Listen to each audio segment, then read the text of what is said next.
Hello everyone, welcome to another installment of Erin's Book Club. I have a lot more time on my hands than I regularly do because I was good enough to injure my back at work, so couldn't ride as long as I wanted to this morning, couldn't ride at all, just had to lunge them. But that left me time to finish my reading and do that kind of thing. So I have a book review for you to do today, for you today. The book review I have to do is something that was assigned to me by my dressage coach. So I don't know if any of you know or have been following.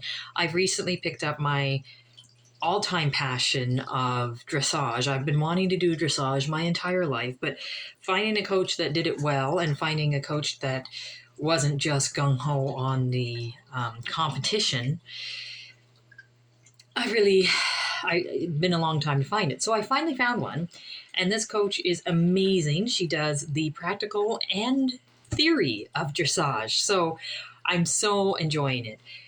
This old book is one that I've read before, but I think I read it either just when I got Athena or before I got Athena, so it didn't hit the same. But the review I have to do today is Centered Riding by Sally Swift. And my word, what a book. Again, this is an old beat up copy. She's been through a lot, but it's now going to be a copy that I'm going to read probably again and again, and that I'm going to reference again and again. The concepts that are here are easy to understand, well explained, and make sense.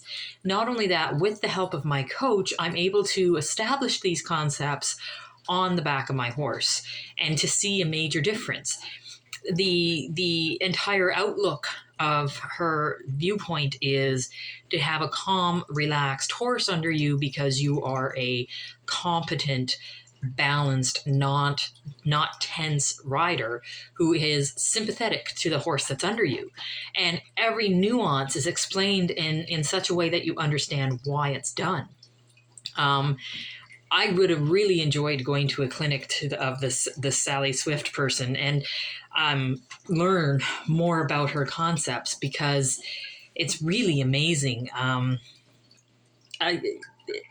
Really well done. And there's pictures in here that explain each concept, like the whole entire concept of ride with your bones.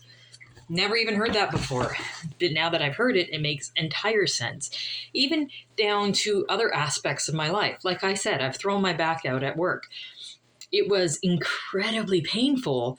However, using the concepts of using my core to help support my back, which is touched on in this book, has made me functioning with a bad back possible, to the point where I can get up and move and do what I need to do to survive, even though I have a bad back. And I don't think that I would have been able to do that before I read this book.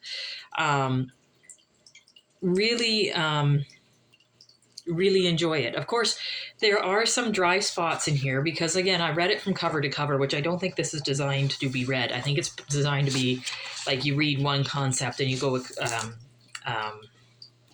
explore that in the barn and come back. But still, even reading it cover to cover with a few of the dry spots was really enjoyable.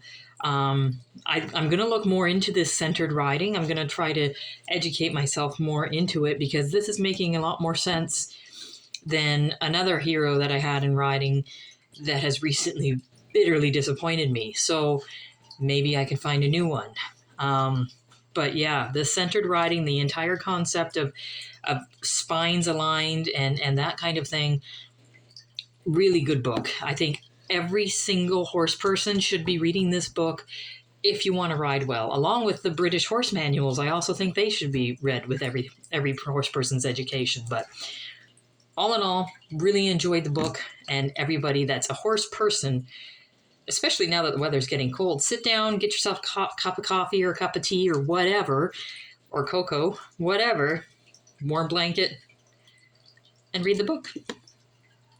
Thanks very much, guys. I'll let you know when I have another book read.